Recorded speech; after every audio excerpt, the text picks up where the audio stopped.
panelistas estará el profesor Diego Agudelo, quien actualmente es docente e investigador en temas de inversiones, finanzas internacionales, finanzas comportamentales y microestructura de mercados de la Universidad de AFIT. Finalmente, el profesor Juan Felipe Cardona Llano actualmente se desempeña como director de inversiones de la Equidad de Seguros. Antes de iniciar con esta programación de nuestro webinar, quiero compartir con ustedes la dinámica general de la conferencia. En este momento todos ustedes tienen bloqueado el micrófono y la cámara, esto en aras de garantizar la fluidez de la conferencia, por lo que la interacción será a través del chat. Los invitamos a todos desde ya a que vayan formulando sus preguntas a medida que transcurre la conferencia a través de esta herramienta del chat. Al final, la profesora Judith, nuestra moderadora del evento, agrupará estas preguntas, seleccionando las más generales para dar respuesta a las mismas al final en vivo. Aquellas preguntas que no alcancemos a dar respuesta, esperamos poder estar en contacto con ustedes más adelante a través de los distintos canales de comunicación que les informaremos al final de la conferencia. Bienvenidos nuevamente. A continuación le damos la palabra entonces a la moderadora de esta conferencia, la profesora Judith Bertina. Profe, bienvenida. Gracias, Nubia. Bueno, buenas tardes para todos. Muchísimas gracias a todas las personas que comparten a esta hora este espacio con nosotros.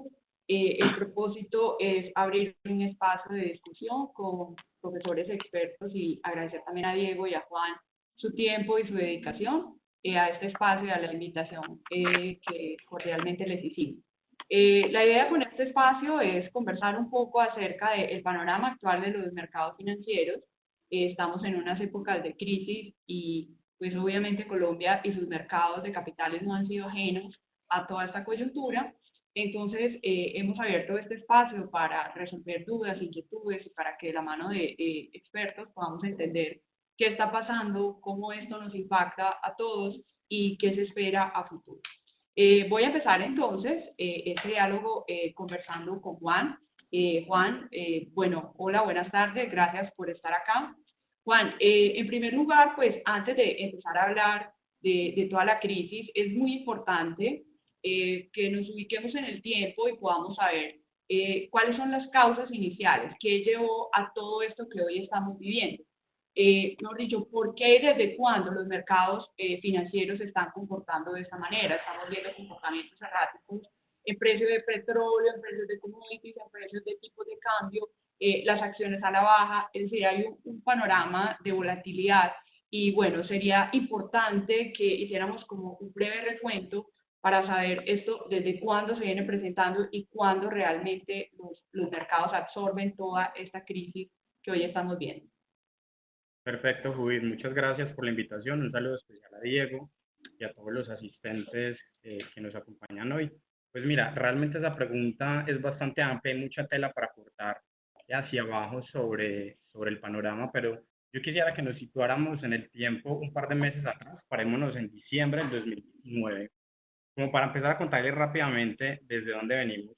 Básicamente en diciembre del 2019 nosotros teníamos una expectativa de cara al 2020 relativamente mejor. Si ustedes se vuelven un poco en el tiempo, recordamos que todo ese tema de la guerra comercial de Estados Unidos y China empieza inclusive a calmarse, que era un tema que seguramente a todos nos tenía bombardeados en noticias. Esto empieza a ceder un poco, teníamos una expectativa de una disminución de probabilidad de recesión en Estados Unidos, inclusive empezábamos a hablar de una estabilización del crecimiento mundial. Entonces, esta situación cambia de manera drástica en el 2020 y empezamos un 2020 con un escenario que hemos denominado un momento sin precedentes. Realmente creo que esa es la mejor forma de nombrarlo, pero que por supuesto genera unas oportunidades interesantes. Entonces, con ese contexto llegamos a un 2020 con dos espacios o dos escenarios bien importantes. El primero, pues lo que todos ya sabemos, todo el tema del COVID-19, sin ánimo de entrar en temas de salud. Lo que quiero contarles acá es que este tema de la pandemia fue un choque en la demanda de las economías y lo que hizo fue que la producción y la demanda a nivel mundial empezara a deteriorarse. Y por el otro lado, como para complementar toda esta noticia y de forma paralela, recordemos que el 7 de marzo del 2020 donde la organización OPEP, conocida como Organización de Países Exportadores de Petróleo, con otros países, que es conocido como la OPEP+, en ese momento pierden relación o pierden, digamos que esa certeza de cuota de producción a nivel mundial y se genera un choque en términos de petróleo. Entonces tenemos dos escenarios súper importantes, que eso de cara a Colombia, pues también nos afecta demasiado en las finanzas públicas. Choque de demanda y un choque de petróleo, que es lo que estamos viendo ahora. Excelente, Juan. Sí, precisamente ya que tocas el tema del petróleo, Diego, te voy a hacer una pregunta. Hace días, muy cercanos al 20 de abril más o menos, vimos un fenómeno que pues hace muchos años, o quizás era en mucho tiempo, no veíamos, y era una caída drástica en los precios internacionales en los que se cotiza el petróleo, y inclusive vimos precios de petróleo negativos. Mucha gente nos preguntaba, bueno, ¿eso qué pasa? ¿Eso cómo se entiende un precio de petróleo negativo? Porque entiéndase que negativo es por debajo de cero, es decir, un precio totalmente valorizado. Cuéntanos, Diego, un poco, ¿por qué se da esto? ¿A qué se debe este fenómeno como tan particular y justo en esta coyuntura? Claro que sí, Judith. Buenas tardes y muchas gracias por la invitación. También un saludo muy especial a Juan Felipe y a todos los que nos acompañan en este interesante chat. Efectivamente, como vemos en esta gráfica, donde tenemos ilustrados los dos principales índices de referencia de precios del petróleo, el WTI en blanco, que es la referencia sobre todo para Estados Unidos, para crudos pesados, y en azul claro tenemos Brent, que es la referencia más usada en Europa de crudos más livianos, y que por cierto es la que utiliza desde el 2011-2012 Ecopetrol. Entonces, complementando lo que mencionaba Juan Felipe, efectivamente tenemos una demanda que se paró en los frenos, por así decirlo, que se redujo súbitamente en un 30%, y la industria del petróleo nos enseña que la oferta no se logra reducir en igual proporción, y menos cuando hay una competencia entre los países petroleros y no hay, digamos, esa coordinación, esa colusión que se trata de dar en la OPEP y en la OPEP con Rusia. Entonces tenemos una sobreoferta de petróleo que lleva este combustible de unos niveles de 60 por los lados de enero, febrero, hasta unos niveles actuales por los lados de 20, 25 el Brent. Incluso aquí podemos ilustrar precisamente los precios negativos que se tuvieron en determinado momento en el WTI. Vale la pena mencionar que esos precios que se tienen actualmente del WTI y del Brent no se veían desde finales del 2001, si los tomamos en términos nominales, o incluso desde algo antes si hacemos el descuento adecuado de la inflación. O sea, caídas súbitas de precios se han dado, como por ejemplo en la crisis subprime, de la cual hablaremos más adelante, se han presentado también, por ejemplo, en el 2014-2015, que es de ingrata recordación también para, por los efectos que tuvo en Colombia. Pero una caída así tan drástica, pues realmente prácticamente no tiene precedentes. Vale la pena entonces detenernos un poco en el tema de los precios negativos, que es tu inquietud. Y los precios negativos tienen una explicación que, para ponerlo en términos muy simples, cuando la oferta es tal y la demanda está reducida, pues los precios bajan hasta un nivel que puede llegar a ser negativo. Ahora, suena absurdo, suena como si fuera un error. ¿Por qué alguien estaría dispuesto a ceder un barril de petróleo y encima de todo tener que pagar por cederlo? Bueno, esto hay que entenderlo en la mecánica de los mercados de derivados. Resulta que estos eran unos contratos que vencían por acá el 20 de abril de 2020, y quien tuviera una posición de compra en uno de esos derivados para el vencimiento del derivado estaba obligado a recibir el petróleo. Pero ante la abundancia de petróleo, ya el tema de almacenamiento y el tema de transporte se volvía altamente costoso. Ya está la producción en Estados Unidos, que el almacenamiento hay que hacerlo en tanques petroleros. Entonces, hubo agentes que tenían posiciones de compra en el petróleo que prefirieron, necesitaban liquidar las composiciones de venta y estuvieron dispuestas a perder plata, incluso a venderlas a un precio negativo, con tal de salir de esas posiciones y no incurrir en esos costos tan onerosos de transporte y de almacenamiento de petróleo. Aquí vale la pena también mencionar algo que de pronto los legos de la industria no conocemos, y es que un pozo de petróleo no se cierra fácilmente. y si se cierra de manera súbita, después tratar de recuperar a que llegue a su nivel anterior se vuelve altamente costoso.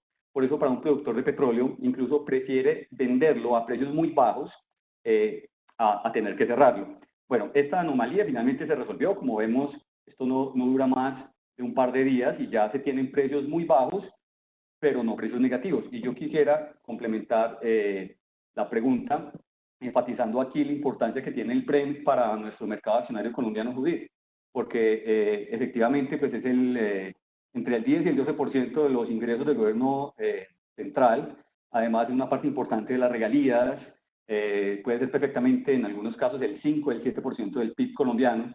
Entonces vemos esa relación importante que se tiene entre el comportamiento del petróleo Brent, ilustrado aquí en azul, y el comportamiento del mercado accionario. Claro que sí. Excelente, Diego, tu explicación. Creo que nos has ilustrado muy bien. Claro, lógicamente, al ser Colombia una economía basada en exportación de petróleo, quedamos altamente expuestos a la volatilidad del tipo de cambio. Es por eso que hemos visto también cómo el precio de la divisa, el dólar, ha sufrido fluctuaciones importantes en los últimos días, llegando incluso, lo alcanzamos a ver a precios de 4.000. No solamente el tipo de cambio, las bolsas no han sido ajenas a este fenómeno. Vimos también cómo las bolsas han perdido y los títulos se han desvalorizado, no solamente las acciones, sino también los títulos de renta fija, los fondos de cartera colectiva, de inversión colectiva. Inclusive muchas personas me llamaron a decir, estoy viendo perder dinero en mis fondos de pensiones, ¿qué hago? O estoy viendo desvalorizadas mis fiducias o mis fiducuentas, ¿qué debo hacer? Juan, cuéntanos un poco cómo todo esto termina por impactar las finanzas personales de cualquier ciudadano, cómo eso termina por impactar mi fondo de pensiones, cómo toda esta coyuntura, petróleo, dólar y toda esa volatilidad de los mercados termina por reflejo en pérdidas o en desvalorizaciones en mis inversiones. Ok, Judith, mira, es muy importante eso que estás diciendo porque seguramente todos o la gran mayoría de nosotros los que estamos conectados en este espacio tuvimos algún efecto, sea directo o indirecto, en términos de desvalorización de nuestros portafolios. Pero quiero contarles rápidamente esto de dónde viene para que sepamos de manera concreta por qué sucedió eso. Lo que ustedes están viendo en este momento son las proyecciones de crecimiento mundial que publica el Fondo Monetario Internacional. La parte izquierda que ustedes ven en la diapositiva son las proyecciones que el Fondo Monetario Internacional, parados en enero del 2020, proyectaba para el año 2020, para final del año, y para el año 2021. Y quiero contrarrestar esto, si parados en enero, contra las proyecciones que el mismo Fondo Monetario publicó hace un par de semanas. Miremos rápidamente un par de números. El Producto Mundial en enero del 2020 para el Fondo Monetario Internacional esperaba que creciera un 3.3% a cierre de este año. Por ejemplo, las economías avanzadas, el crecimiento esperado era del 1.6%, y si nos vamos un poco más abajo en la gráfica, las economías emergentes, por ejemplo, tenían una expectativa de crecimiento del 4.4%. Por su parte, China, que todos sabemos que es un jugador bastante importante para la economía mundial, tenía un crecimiento esperado del 6%. Estos son los números parados en enero del 2020. Miremos la contrapartida de esto. Estas son las proyecciones actuales que tiene el Fondo Monetario Internacional, también con los mismos países. Miremos la contracción de la economía mundial esperada por el Fondo Monetario. Estamos hablando de un decrecimiento del menos 3% o un crecimiento negativo del menos 3%. Estamos hablando que las economías avanzadas ahora van a decrecer menos 6.1% versus el 1.6% que veíamos en enero. Si pasamos a China, por ejemplo, miren China cómo pasa a crecer el 1% versus una proyección anterior que hablábamos del 6%. Entonces, esto nos lleva a un escenario bastante diferente en lo que hemos visto en situaciones recientes. La gráfica que ustedes están viendo acá es la prima de riesgo país, especialmente la de Colombia, medido a través de un activo financiero conocido como el CDS, que es el Credit Default Swap. Pero más que meternos en conceptos muy técnicos, lo que les quiero mostrar es cómo se interpreta esta gráfica de manera sencilla. Cuando la gráfica sube, la línea sube, La forma de interpretarlo es que el riesgo país de Colombia está incrementando de manera significativa. Fíjense cómo desde enero del 2020 a el pico más alto dado en marzo, a mediados de marzo del mismo año, la prima de riesgo país alcanza a subir casi un 400%, o en otras palabras, se percibe un mayor riesgo de enero a marzo en un 400% mucho más alto. Y esto, por supuesto, para redondear tu pregunta, Judith, tiene unos efectos importantísimos en tasa de cambio.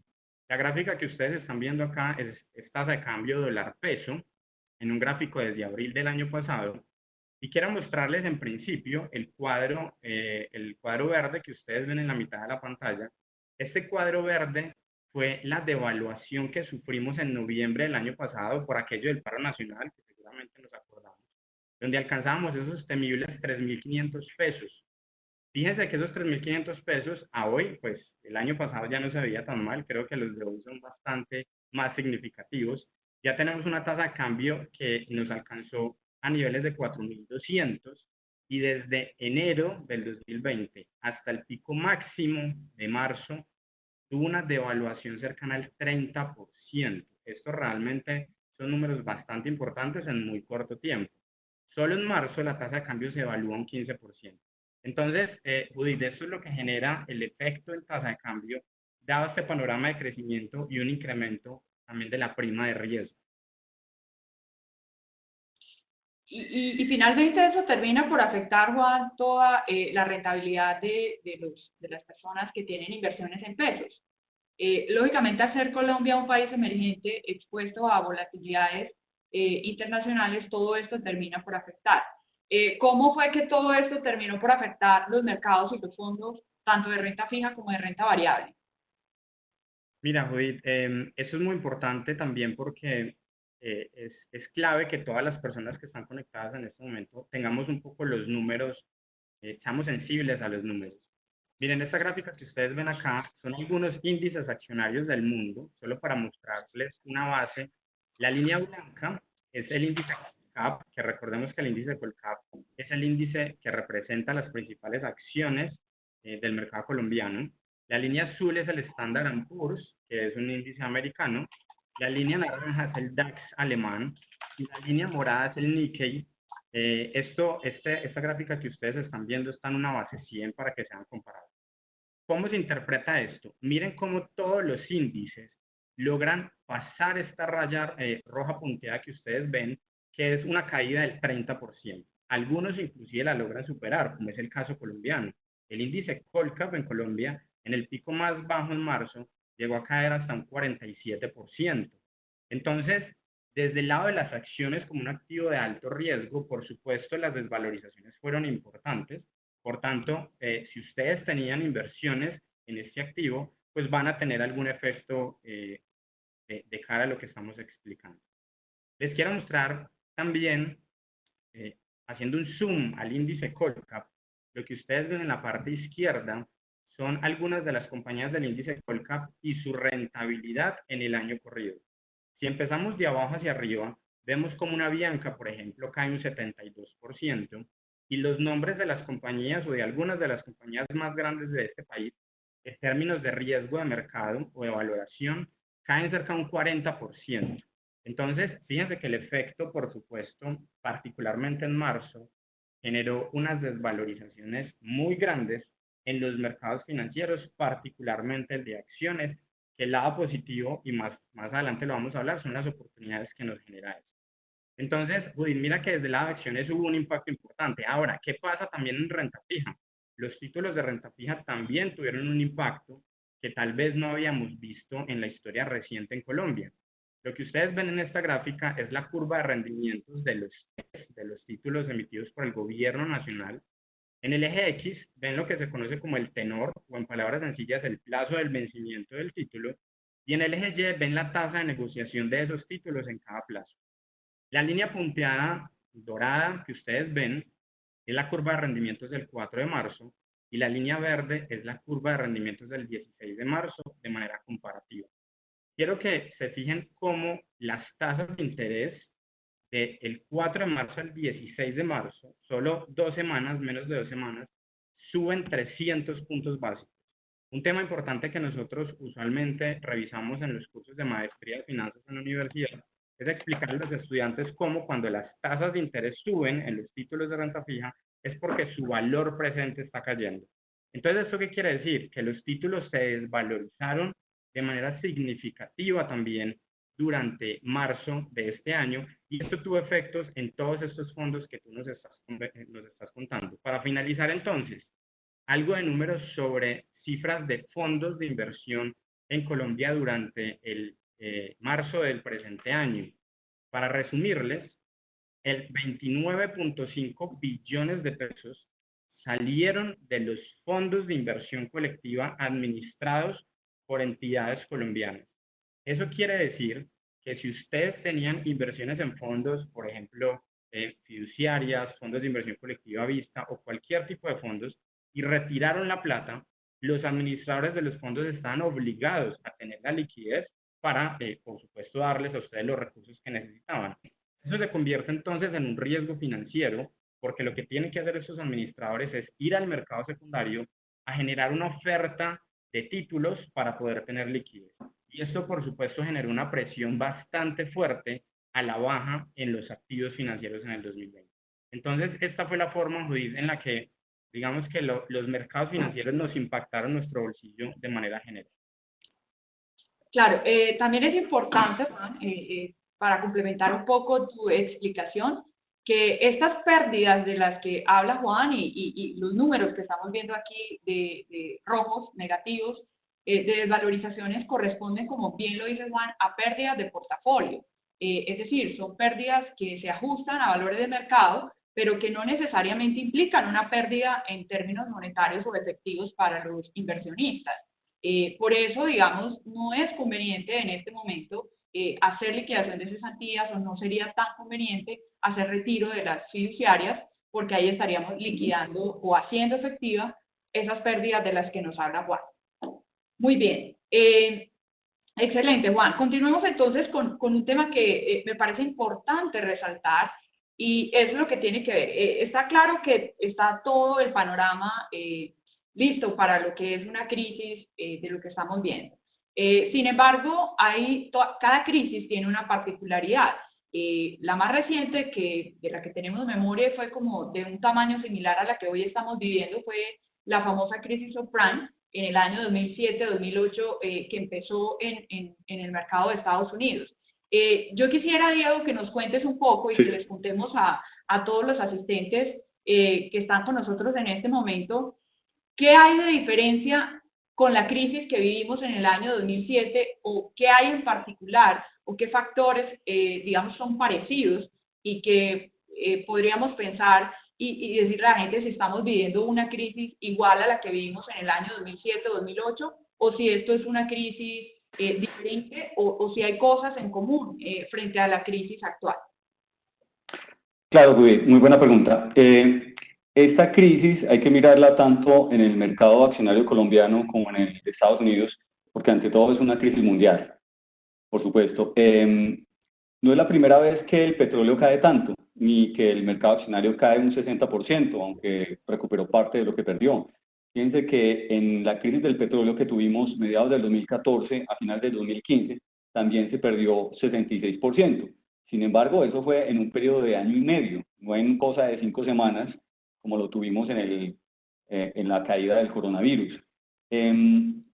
A propósito de tu pregunta, la caída en la crisis subprime, que fue ante todo una crisis originada en mercados desarrollados, Estados Unidos, Inglaterra, partes de Europa, España, pero que nos pega como países emergentes que somos, también representó una caída importante de 47% en cosa de 8 meses. O sea que esta crisis es única en la forma como la rapidez que se desvalorizó el mercado accionario.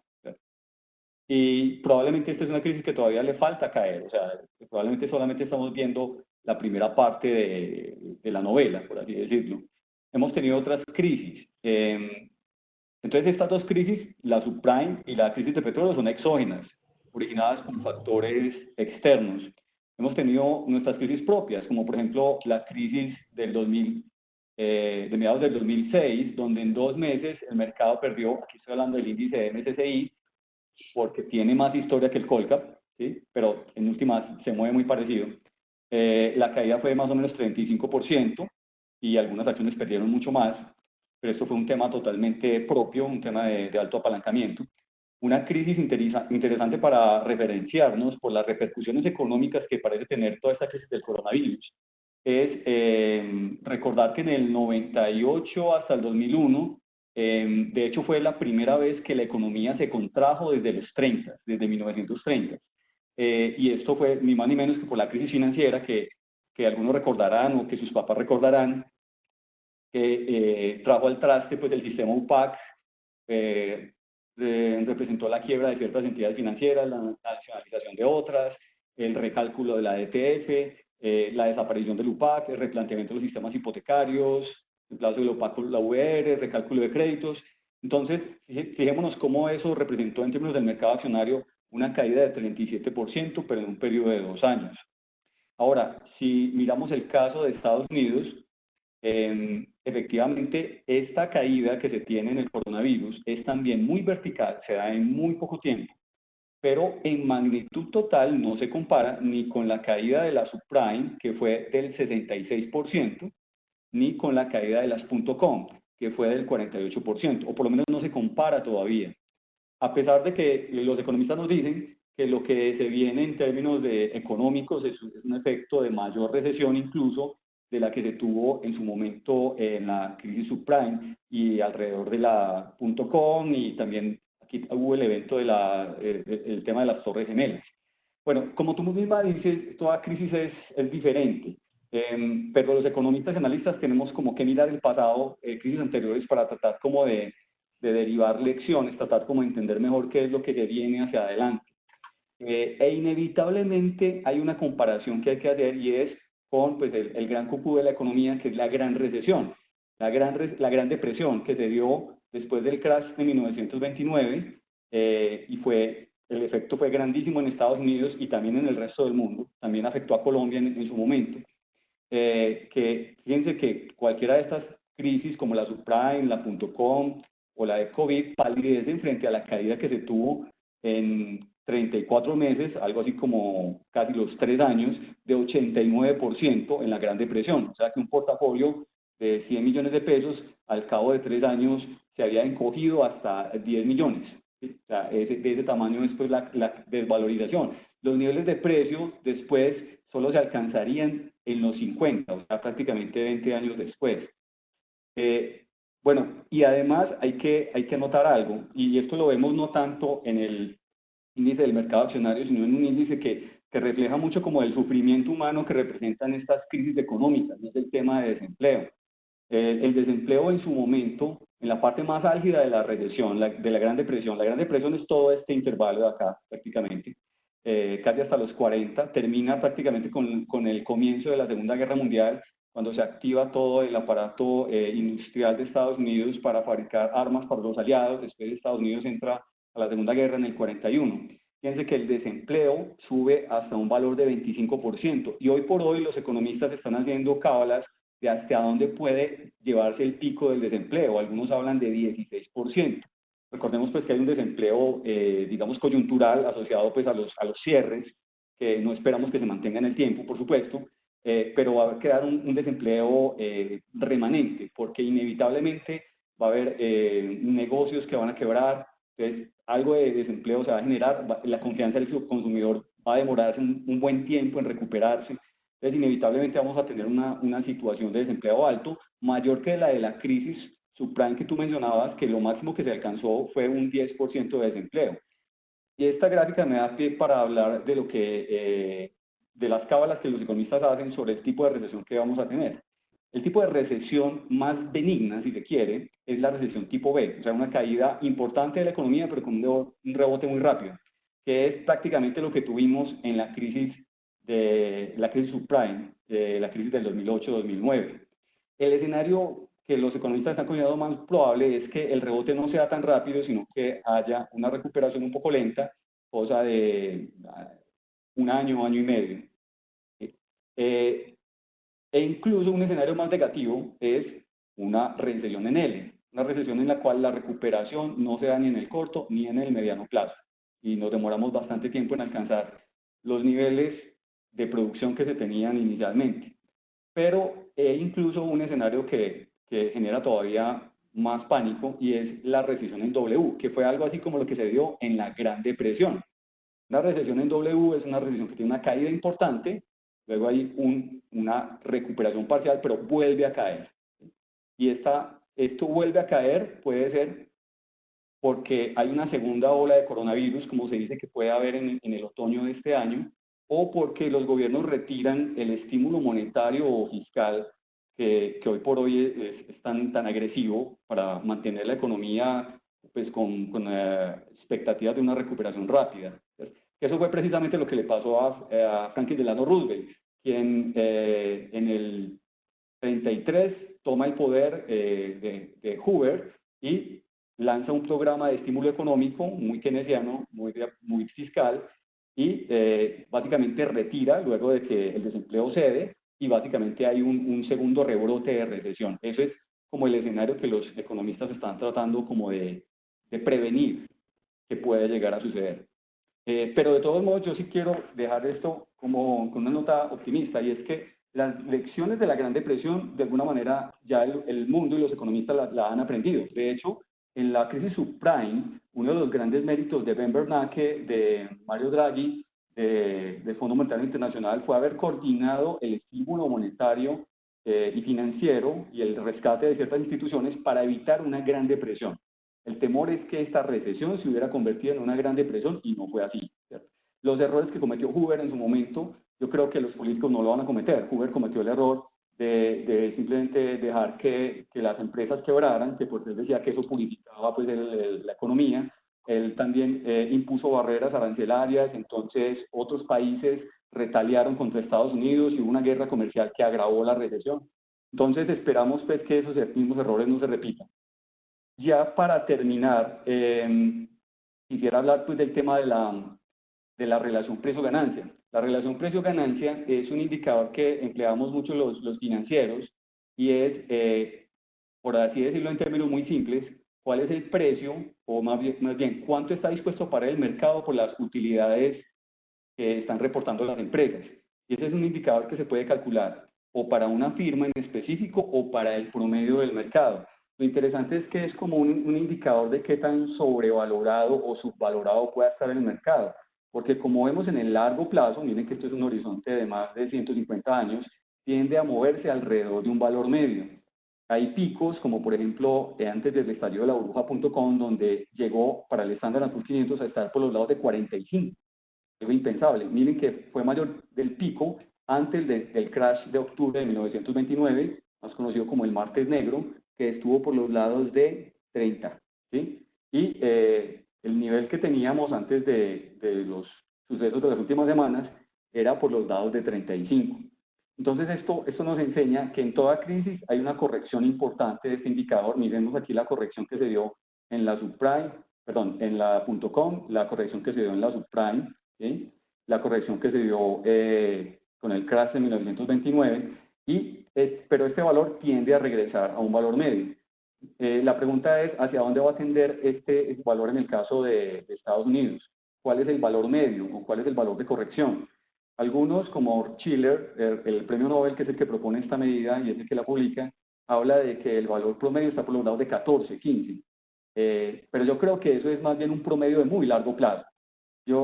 Por las características de la economía actual, por la gran proporción de ahorro, por las muy bajísimas tasas de interés, hay tasas de interés incluso negativas en títulos a largo plazo en Europa, yo diría que la relación precio-ganancia, que esto es un factor que lo estudiamos en el curso de inversiones de la MAF, va a estar más, de largo plazo está más por los lados entre 20 y 25, por lo tanto yo creo que la corrección no es mucho lo que queda de corrección en términos de esta crisis, pero creo que algo sí se puede llegar a dar más adelante. Muy bien, Diego, muchas gracias. Juan, cuando hablamos de crisis y viendo pues estos gráficos y estos números, sin duda estamos frente a una situación y un panorama bastante crítico, inclusive al compararlo con otras crisis vimos, como Diego lo decía, lo que demoró en caer los mercados en la crisis subprime en un poco más de un año, aquí ha sucedido en 5 semanas. Yo creo que eso nos da una idea del tamaño y de la profundidad de esta crisis. Cuando hablamos de crisis, indudablemente, Juan, nos debemos referir al famoso índice VIX, que nos habla un poco, recoge un poco, o muestra ese sentimiento del inversionista en cuanto al nerviosismo que hoy observan los mercados y a la pregunta de ¿a dónde pongo mi dinero? ¿Qué hago con mi dinero? ¿Y a dónde llevo mis inversiones? ¿Cómo has visto este indicador en los últimos días y cómo el indicador ha venido capturando toda esta información? Ok, en efecto, uno de los indicadores más seguidos, sobre todo para las personas que estamos involucradas en la administración de portafolios, es el índice VIX. Yo diría que casi que todas las casas de negociación es uno de los indicadores que más seguimos a diario. Y el índice VIX básicamente lo que mide, en términos sencillos y prácticos, es que al subir la gráfica o el indicador como lo vemos en la presentación que ustedes están revisando, es porque se percibe mayor riesgo o mayor incertidumbre en los mercados financieros.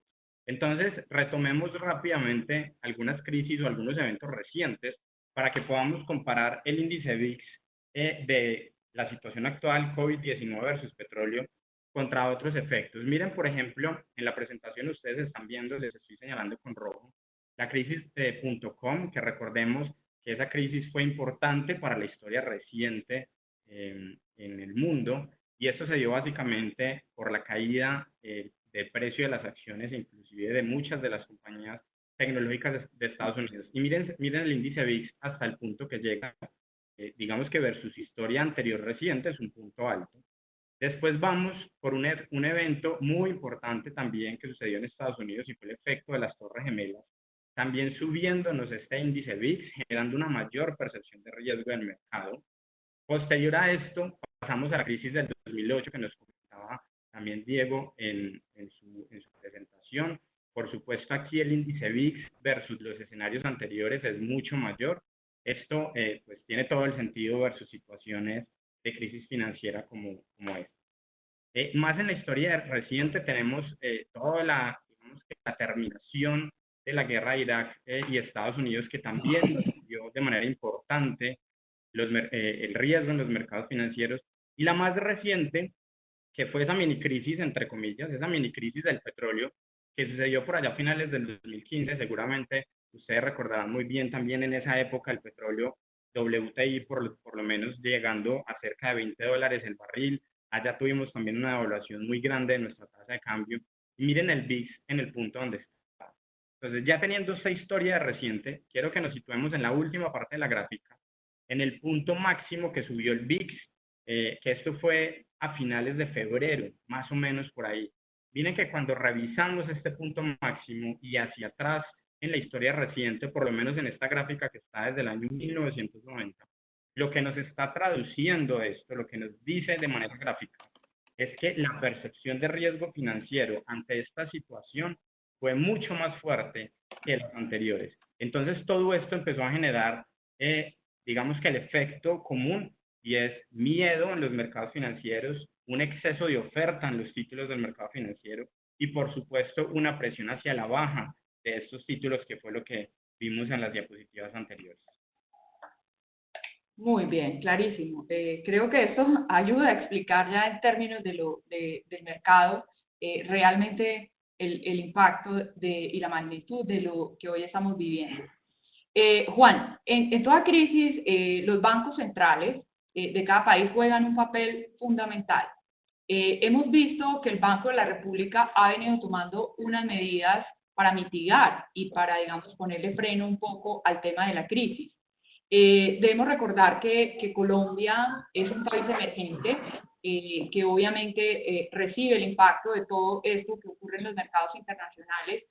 Sin embargo, cuando comparamos un país emergente con un país desarrollado, y muchas personas dicen, pero ¿y por qué no hacen lo mismo que hace el gobierno de Francia? ¿Por qué no hacen lo mismo que hacen en Alemania o en Estados Unidos?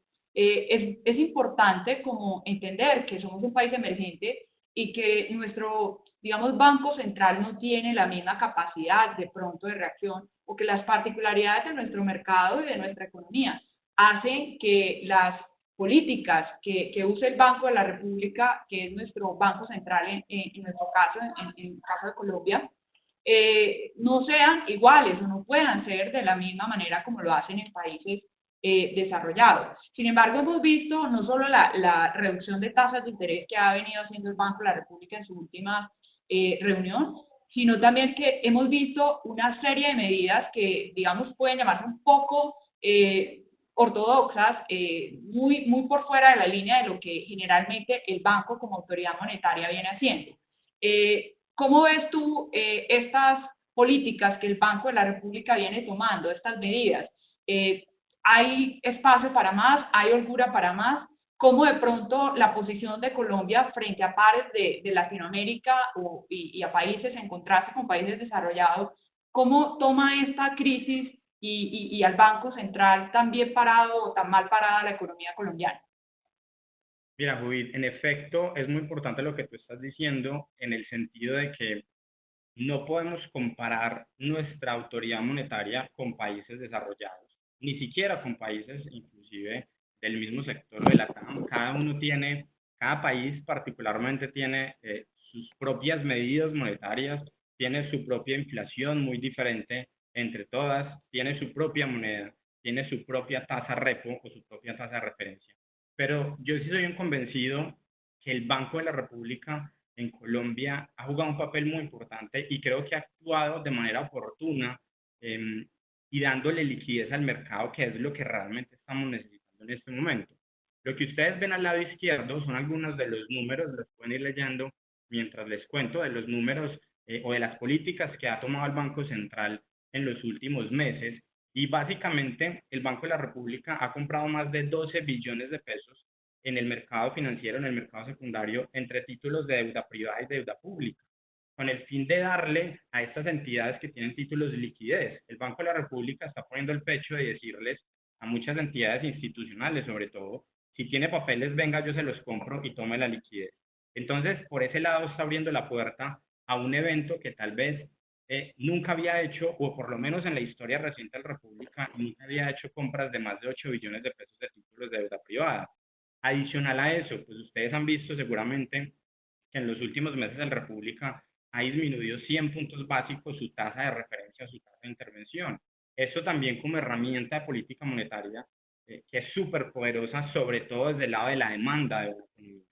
También ha hecho otras o ha usado otras herramientas, que es la disminución del encaje bancario, por ejemplo.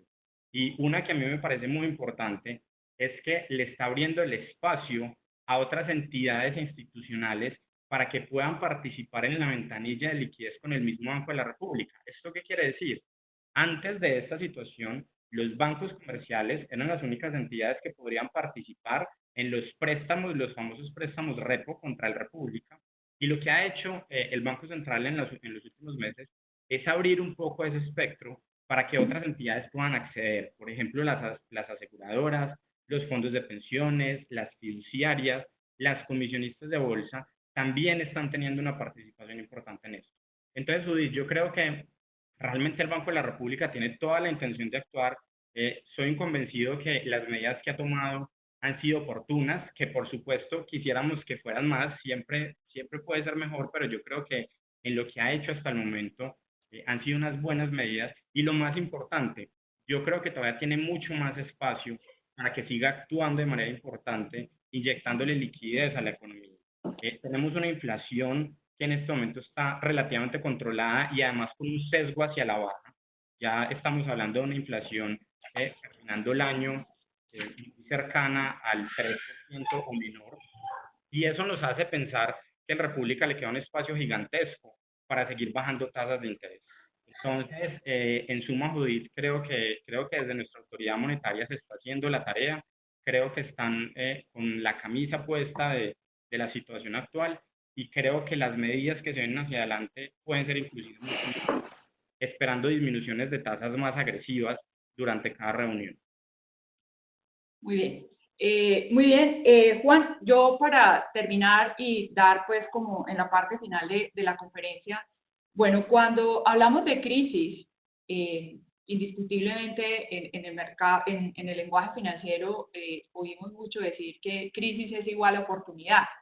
Yo quisiera, para llegar ya pues como ir cerrando este excelente webinar que nos han proporcionado ustedes con sus opiniones, dos cosas. Le voy a preguntar a Diego y le voy a preguntar a Juan. Diego, toda crisis nos deja una lección, nos deja un aprendizaje, pero también las crisis son sinónimos de oportunidad. Y hoy hay oportunidades a pesar de la turbulencia que vemos en los mercados, a pesar de la volatilidad y de todo el entorno de incertidumbre que tenemos. Entonces, voy a arrancar con Diego. Diego, cuéntame una lección, un aprendizaje y oportunidades que nos dejan estas crisis en medio de la turbulencia. Sí, claro, Judith. Las crisis son de repente oportunidades magníficas para aprender lecciones que nunca debemos haber olvidado en tiempos normales. Y aquí quiero enfatizar un tema que he venido insistiendo ya desde hace varios años en diferentes foros, incluso en el foro de ANIF, Banco Mundial, y es el tema de la diversificación internacional. Esta es una gráfica de base 100, donde el valor 100 está en febrero 15, el momento, digamos, de máximo valor del Colcap. Y aquí estoy representando el Colcap junto con otros activos internacionales, enfatizando lo siguiente. Primero, esto está expresado en pesos, para que sea desde la óptica de un inversionista colombiano. Entonces, como decía Juan Felipe, notemos la caída importante del Colcap, de la cual solamente parte se ha recuperado, ¿cierto? Y miremos que también ha sido el caso con los mercados accionarios de Europa. Este es el índice Euronext, el más importante de la zona euro, el Standard & Poor's 500. Recuerden que esto ya está expresado en pesos. Sin embargo, observemos que desde el punto de vista del peso, el Standard & Poor's 500 ya recuperó su valor que se tenía en el momento cero. Notemos además el comportamiento de la renta fija, que este es un punto en el cual yo quiero como enfatizar lo que mencionaba Juan Felipe, y es que miren que la renta fija tiende a recuperarse relativamente rápido, no se demora tanto como la renta variable en recuperarse, y por lo tanto suele ser un mal negocio para un inversionista en un fondo en renta fija retirar cuando hay unas pérdidas importantes, porque por su misma naturaleza de renta fija tiende a recuperarse por el hecho de que las tasas de interés tienden a tener un comportamiento de reversión a la media, por el hecho de que en el vencimiento, y que en últimas es un título que tiene pagos fijos y término definido. Mientras más corto el plazo, más rápido se recupera, como sería el de una fiducuenta. Pero el punto que quiero enfatizar acá es el de la diversificación internacional. Estos son el dólar, por supuesto. Este es un fondo, un ETF es un fondo transado en bolsa que me permite invertir como si estuviera comprando lingotes de oro, ¿cierto? Entonces, la gran industria de los ETFs facilita de una manera increíble el invertir en una gran variedad de activos, en una gran variedad de asset classes, incluso activos como el VIX. Existen ETFs que permiten invertir en el VIX que mencionaba hace un rato Juan Felipe. Y este es un fondo que invierte en renta fija en Estados Unidos, en tesoros de Estados Unidos. Nótese cómo en las crisis, desde el punto de vista de un inversionista en pesos, estos activos se aprecian y en buena parte por el efecto del dólar, pero también por sus méritos propios, de ser los tesoros un activo de refugio, de ser el oro también un activo de refugio. Entonces, enfatizar el rol de la diversificación internacional. Nótese que también Standard & Poor's y Euronext no perdieron tanto como lleva perdido Colcap. Además, quiero enfatizar que esto no es episódico solamente esta crisis. De hecho, esto es un fenómeno que se da en tiempos normales, pero aquí quiero mostrar otro ejemplo de otra crisis, la subprime. Aquí el momento cero, el momento de base 100, es en septiembre del 2008, cuando quiebra Lehman Brothers, que es de pronto uno de los momentos más críticos para los mercados durante esa crisis. Nótese también la caída del Colcap, nótese que el Standard & Poor's y el Euronext tampoco se recuperaron en este periodo de 3-4 meses después del punto más bajo.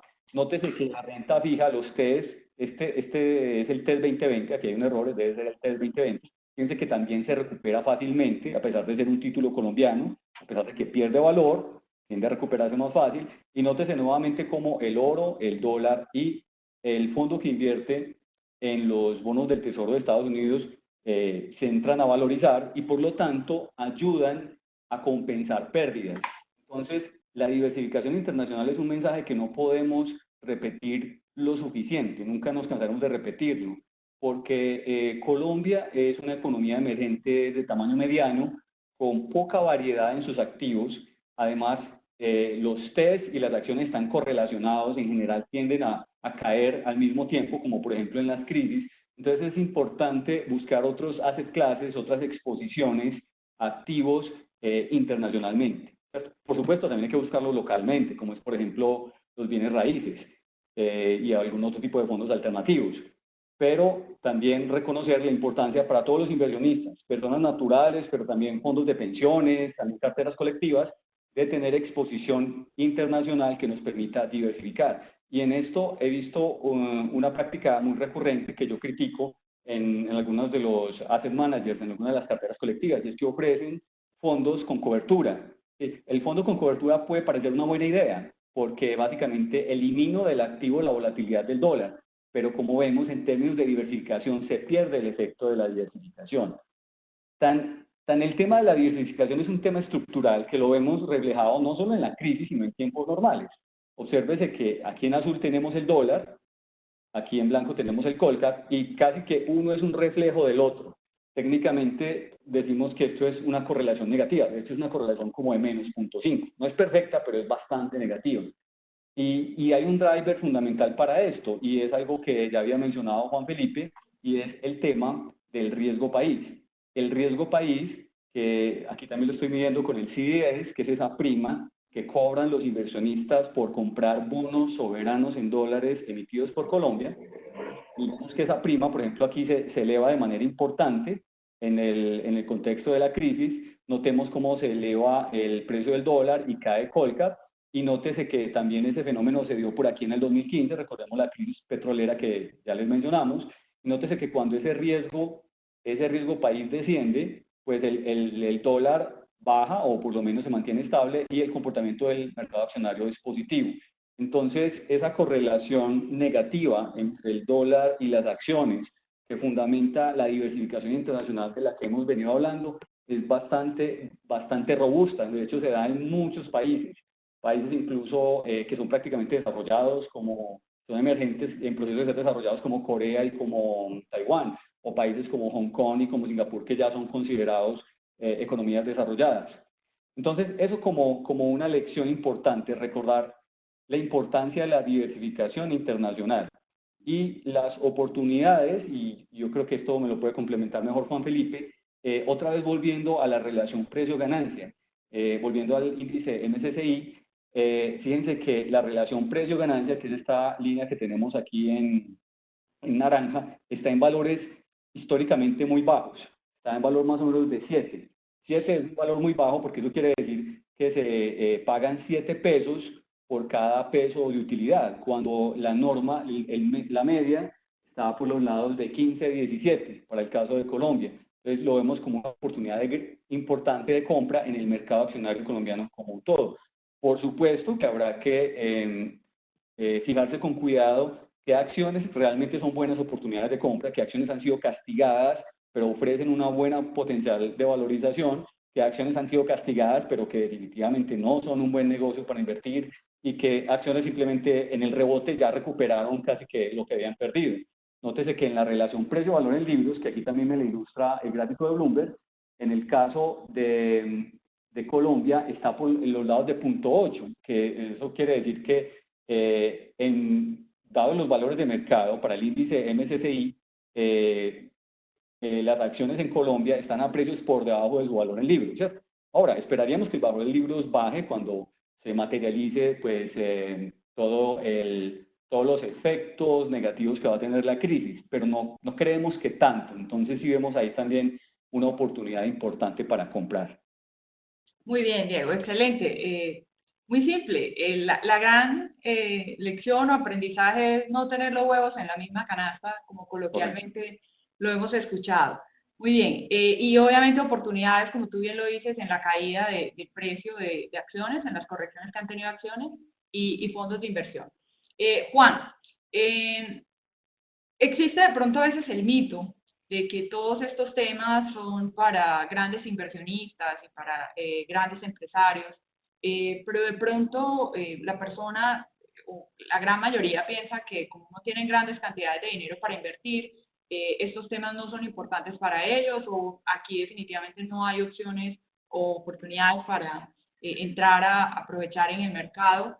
¿Qué mensaje le podemos dejar, aparte pues en temas de oportunidad, pero también como lección ya de lo que nos contaba Diego, como complemento a lo que nos decía Diego, en términos de lecciones y oportunidades?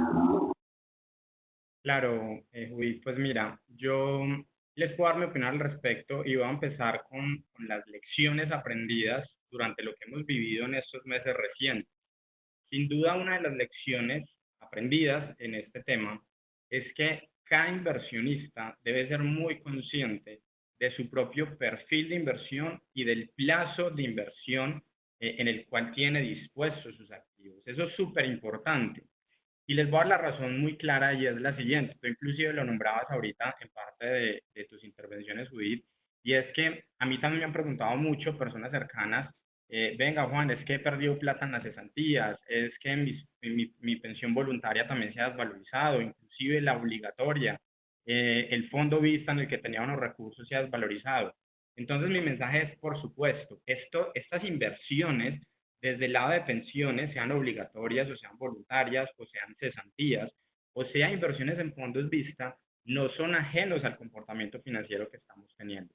Pero es muy importante que reconociendo su perfil de inversión, usted pueda tomar la decisión de no salir desesperadamente de un activo como estos, dado que si ustedes se salen, como tú bien lo decías ahorita, Judith, lo que va a generar es una materialización de la pérdida de esta inversión.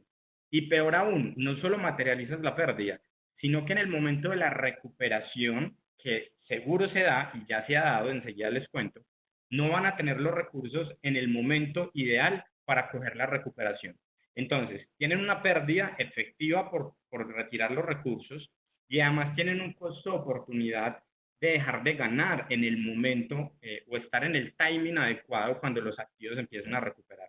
Entonces, para ponerles algo de cifras, las desvalorizaciones que tuvieron los fondos, particularmente los fondos de renta fija de corto plazo, en marzo, ya en su gran mayoría, a cierre de abril, están completamente recuperados e inclusive en algunos casos con rentabilidades por encima antes de que empezara esta situación en marzo. Entonces miren que si su estómago como perfil de inversionista no le dio y usted retiró la plata, generó la pérdida y no llegó a la recuperación que se dio en abril. Por el contrario, si usted lo que dice es voy a cerrar la pantalla del computador, no voy a ver el extracto todos los días, lo que va a hacer es que el mismo mercado financiero y los mismos administradores de los portafolios en donde usted tiene sus recursos, sea fondos de pensiones, comisionistas de bolsa o fiduciarias, se van a encargar con una estrategia o una gestión activa de que la recuperación sea lo más rápido posible. Entonces, eso es parte de las primeras lecciones aprendidas. Y un mensaje muy importante para todos los que están conectados es que tenemos que quitar el mito de que las inversiones en mercados financieros son para altos patrimonios o lo que tú decías, para personas con mucho dinero o empresas. Eso es completamente falso y en la práctica ustedes pueden invertir en fondos de inversión colectiva a través de comisionistas de bolsa o fiduciarias con montos realmente muy bajos que parten cerca de los 20.000 pesos. Entonces, por supuesto, van a entrar a una figura de un vehículo que se llama fondos, no a comprar acciones de manera directa, pero también están invirtiendo en el mercado de capitales en ese tipo de activos.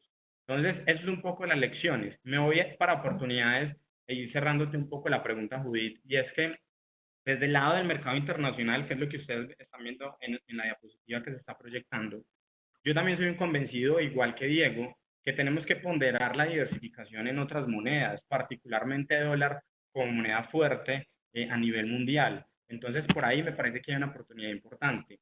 Desde el lado de acciones en el mercado internacional, yo creo que también se nos abre oportunidades. Diego nos mostraba cómo las acciones realmente están a precios muy baratos, a precios de hoy versus una historia reciente, pero especialmente en Estados Unidos, yo creo que podríamos ponderar inclusive las acciones que son más tecnológicas. Si ustedes revisan, por ejemplo, la acción de Amazon, desde el momento más bajo, a mediados de marzo, a cierre de abril, ha recuperado, creo que toda la caída que tuvo en esa crisis reciente. Y por último, desde el lado de renta fija, en el mercado internacional, yo sí sería un poco más selectivo desde el punto de vista de emisor, porque el riesgo de crédito pues no es un secreto, que ahorita es el que más hay que tener en cuenta en las inversiones. Desde el mercado local, también hay oportunidades muy interesantes. Yo soy un convencido que las acciones en el mercado local tienen mucho valor, a pesar de que las compañías, los emisores, pues sin duda van a tener un efecto financiero en sus números, dada la situación actual. Esta semana salieron resultados de Bancolombia con unos resultados negativos importantes, pero yo creo que eso es algo temporal, eso es algo coyuntural y tenemos que seguir apostándole a nuestra industria, a nuestros emisores locales, más aún cuando los precios de estas acciones están tan bajitos. Desde el lado de renta fija, yo estoy muy positivo. Yo creo que el mercado de renta fija local, sobre todo la parte de corto plazo, tiene un potencial de valorización importante, particularmente por la disminución de tasas que esperamos que haga el Banco de la República. Esto va a generar una valorización en los títulos de renta fija del corto plazo y los de largo plazo, si bien hay mucho más riesgo, yo creo que para los inversionistas un poco más estructurales, más de largo plazo, también las tasas están bastante atractivas y hay que aprovecharlas. Y por último, por supuesto, aprovechar todos los fondos de inversión colectiva, los fondos alternativos. Ese es el vehículo de inversión que yo les recomiendo a todos, con montos bajos, empezar a revisar para que esta conversación que estamos teniendo hoy se vuelva algo práctico y se vuelva algo real dentro de sus inversiones. Entonces, ese sería mi respuesta sobre oportunidades y lecciones. Excelente, Juan. Bueno, con esto cerramos este chat, este webinar. Agradecerle a las más de 500 personas que nos acompañaron en este rato para hablar de este tema que nos importa a todos sobre mercados financieros. Vamos entonces a abrir un espacio para responder. Les quiero contar que hemos recibido alrededor de 200 preguntas. Entenderán que no podremos darle respuesta a todos en este momento, pero hemos estado aquí seleccionando y vamos a tratar de darle respuesta a la gran mayoría. Voy a empezar con unas preguntas que ya tengo por acá y que he ido revisando. Una pregunta que nos hace Vladimir Álvarez a propósito de la recesión. Vladimir, buenas tardes, muchas gracias por tu pregunta. La pregunta es, ¿por qué a pesar de la recesión de Estados Unidos, menos 4.8, y las proyecciones de PIB, todas negativas, los mercados han venido subiendo en los últimos días? ¿Esto es por rebote de la caída previa o hay otra explicación? Esa es la pregunta que nos hace Vladimir. Entonces, Diego o Juan. Juan, adelante. Listo. Pues mira, Vladimir, gracias por tu pregunta. Yo creo que es cierto lo que tú dices. Realmente, si tú lo miras desde el punto de vista de crecimiento, tanto Estados Unidos como Colombia, como cualquier país del mundo, va a tener un efecto súper fuerte negativo en términos de crecimiento. Sin embargo, no es el único factor que ejerce una incidencia en los mercados financieros. ¿Qué he visto yo en los últimos días? Y es que la recuperación que hemos visto en diferentes mercados, tanto a nivel internacional como local, está más amarrada a la leve recuperación que están los precios del petróleo. Vemos un WTI ya recuperando niveles antes de la situación actual. Y esto lo que genera es un poco de impulso, de confianza en los inversionistas, particularmente en los países que son exportadores de este commodity, que por supuesto tienen ingresos o regalías desde este lado. Entonces, yo digamos que le echaría la culpa en el buen sentido a esa recuperación del petróleo y a una mejor percepción de recuperación económica en el corto plazo. Si bien el escenario base es que el mundo va a decrecer, aquí lo que tenemos que empezar a pensar es qué tan rápido nos vamos a recuperar. Y entre más rápido salgamos de la situación del COVID-19 y las economías empiecen a reactivarse, creo que eso va a seguir dando mucho más impulso en los mercados financieros. Muy bien, gracias, Juan. Seguimos con preguntas. Yo quisiera, complementar. Claro que sí, Diego, adelante. Gracias. Bueno, de pronto mi postura es un poco diferente a la de Juan. Yo creo que efectivamente los mercados no están reflejando plenamente la expectativa de los efectos económicos que vienen con el coronavirus. Ahí hay varios factores. Veía yo una cifra muy interesante y es que hoy por hoy más del 25% de la capitalización del Standard & Poor's 500 son esas empresas tecnológicas como Amazon, Apple, Google, por supuesto Microsoft, que se han visto pues, directamente beneficiadas por todo este tema del paso a la virtualidad. Entonces eso también puede estar generando un poquito de distorsión. Y yo pensaría que similar a otras crisis anteriores, donde las caídas no han sido definitivas todas de una vez, puede haber unas caídas en el futuro a medida que empiecen a salir nuevos indicadores económicos, nuevos resultados financieros de las firmas. Muy bien, excelente. Tenemos otra pregunta de Cristian Giraldo Londoño. Cristian nos pregunta, ¿consideran que dada la paulatina apertura de las economías mundiales que superan el COVID-19, se convierta en un factor clave para el repunte del precio internacional de petróleo? Y por consiguiente, ¿las economías basadas en petróleo, tales como la colombiana, proyecten su recuperación? Pues en efecto, Cristian, gracias por tu pregunta, un poco en línea a lo que acabamos de conversar. El repunte del petróleo, particularmente en economías como la colombiana, va a ser uno de los drivers o los catalizadores más importantes en la recuperación económica. No en vano, ustedes saben el impacto que tiene el tema del petróleo en compañías como Ecopetrol y saben la dimensión de Ecopetrol en una economía como la colombiana. Entonces, yo creería que eso va a ser uno de los drivers catalizadores y por supuesto el petróleo en paralelo con una reactivación económica paulatina, por supuesto, de las economías, pues nos va a generar que el crecimiento empiece a despegar. Yo creo que no va a ser muy rápido, un poco lo que decía Diego, hay diferentes escenarios de recuperación de crisis, puede ser en B, puede ser en U.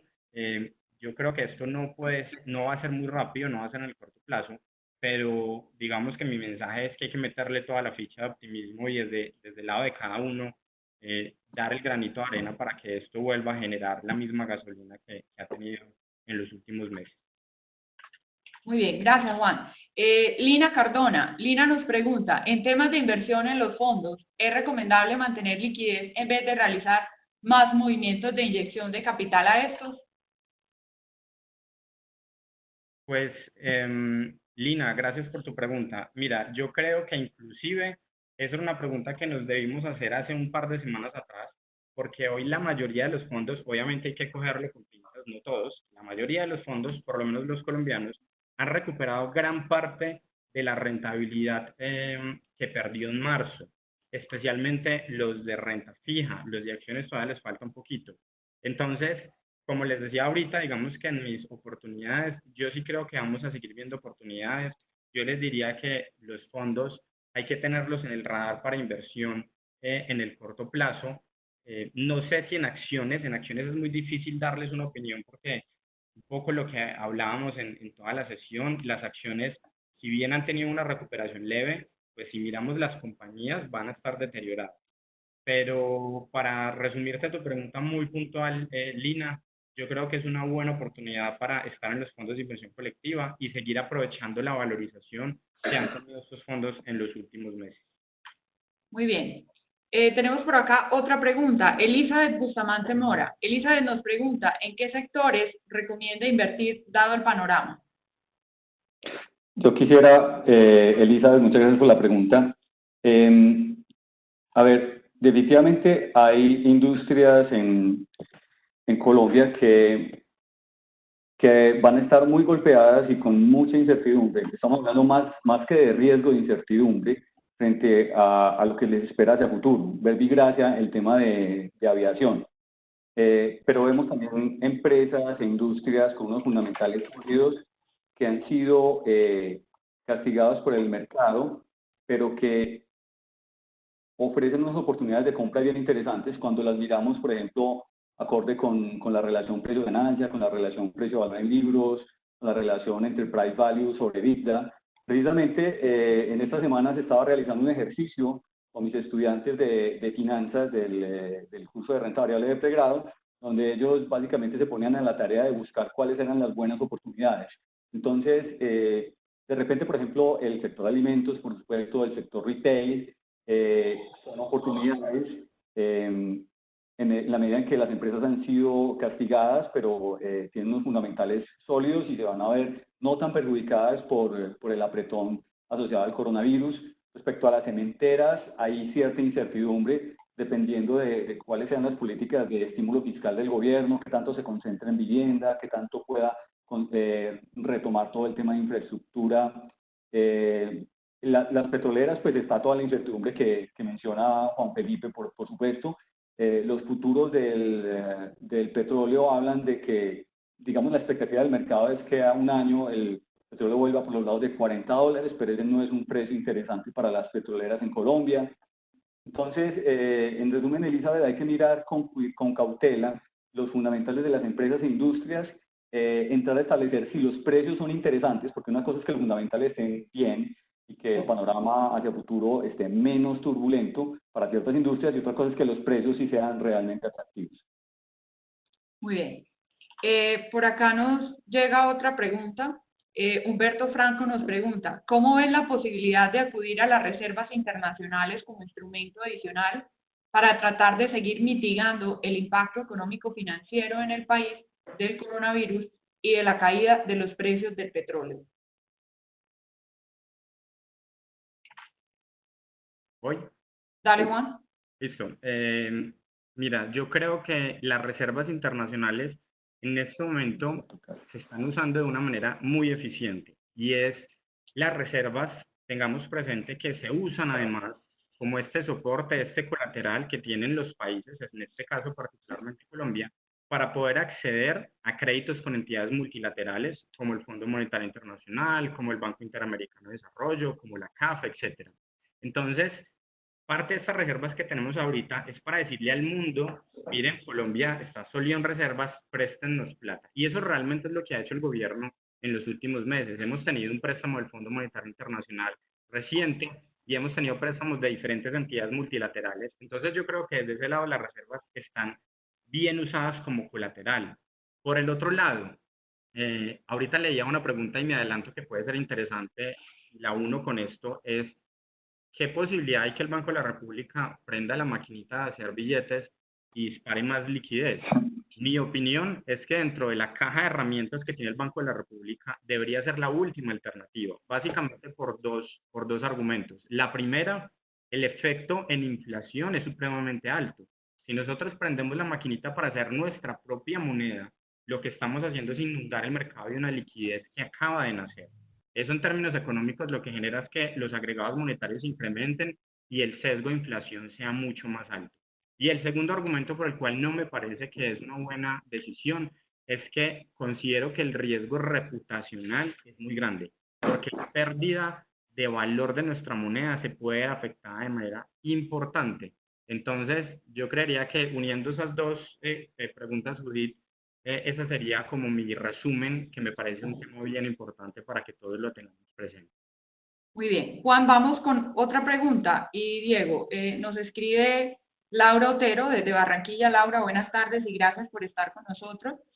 Laura nos pregunta, si en agosto notamos que la economía no despegó como se tenía previsto, es muy probable que nos enfrentemos a una segunda etapa de alivios financieros para las empresas. Eso generaría nuevamente incertidumbre, problemas de cartera en los bancos y otros riesgos. Eso impacta directamente la renta fija TES y por ende a los fondos fiduciarios. Entonces, ¿en agosto no sería tan buena opción? Pues yo creo que, mejor dicho, en este momento hablar de lo que va a suceder inclusive en agosto es bien peligroso, porque además de que estamos en un momento sin precedentes, estamos en un momento de una gran incertidumbre. Yo me consideraría impedido para responderte esa pregunta con certeza, pero te voy a decir lo que yo creo. Y lo que yo creo es que en agosto la política monetaria en este país yo creo que va a seguir siendo muy fuerte, y eso le va a seguir dando un impulso particularmente al mercado de renta fija. Yo soy un convencido que el mercado de renta fija en el corto plazo tiene un valor importante, sobre todo para el mercado local, y eso hace que los fondos de inversión colectiva, como los que tú estás nombrando, sean atractivos para invertir. Ahora, de nuevo, te hago la aclaración, el disclaimer es, esto por supuesto es una expectativa, es un tiro al aire que ante tanta incertidumbre es muy difícil proyectarlo, pero eso es lo que yo creería en el corto plazo. Muy bien. Y ya para ir terminando este ciclo de preguntas y no abusar pues del tiempo de Juan y de Diego, Vamos con una pregunta que nos hace Deber Alexander Moreno. Buenas tardes. La posible quiebra de Avianca, ¿qué tanto puede impactar la recuperación del mercado en Colombia y qué hacer?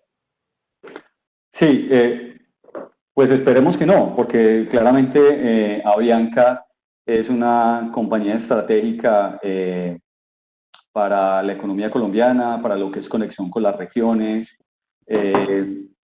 Y yo creo que Juan Felipe estaría de acuerdo conmigo en que el impacto sobre el mercado accionario es menor, porque la participación de Avianca y la interacción o interconexión de Avianca con otras acciones del Colcap es mismo. O sea, más bien los efectos lo vamos a sentir obviamente los accionistas de Avianca y por supuesto los stakeholders de Avianca, los usuarios, los empleados de Avianca, los contratistas, y pienso que, y yo estoy, en mi opinión personal, y yo sé que eso que es un tema contencioso que genera mucha disputa, el gobierno está haciendo lo correcto al buscar medidas que puedan permitir algún tipo de apoyo financiero para Avianca por la importancia estratégica.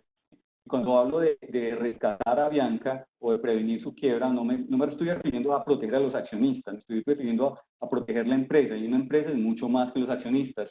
Es una serie de relaciones comerciales y de confianza entre los distintos stakeholders, ¿sí? Los stakeholders que ya mencioné, y pues, la importancia de Avianca yo creo que es clara para la economía del país. Muy bien. Bueno. Sí, de verdad que muchísimas gracias a todos los más de 500 asistentes a este panel. Esperamos que haya sido un espacio enriquecedor para resolver y estar al tanto de todos los temas financieros que hoy nos competen como ciudadanos y como economía. Les agradecemos mucho en nombre de la Escuela de Economía y Finanzas, del programa de maestría en Administración Financiera, su tiempo y su participación. Nubia, lastimosamente no alcanzamos con todas las preguntas, pero ¿qué podemos hacer? Bueno, profe, complementando igual, muchísimas gracias a ustedes los panelistas, a la profe Judith, a todos los asistentes que se conectaron. A todos les estaremos compartiendo próximamente en sus correos el video de esta conferencia y un anexo adicional con un resumen con las principales conclusiones de esta valiosa sesión. Entre otras, incluiremos algunas respuestas de preguntas que no alcanzamos a responder. Agradecerles nuevamente, los invitamos entonces a que continúen agendados en nuestro ciclo de webinar de la Escuela de Economía y Finanzas. Los esperamos en la próxima conferencia, Impactos Económicos y Sociales del Aislamiento, cómo reactivar la economía y cuidar el empleo, donde estará como panelista nuestro decano de la Escuela de Economía y Finanzas, el próximo 7 de mayo a las 5 de la tarde. Ya les hemos compartido el link para que conozcan toda la programación a través del chat. Entonces quedamos muy atentos a que se conecten con estos espacios para el conocimiento. Una feliz noche para todos y muchísimas gracias. Gracias. Gracias. Chao, gracias.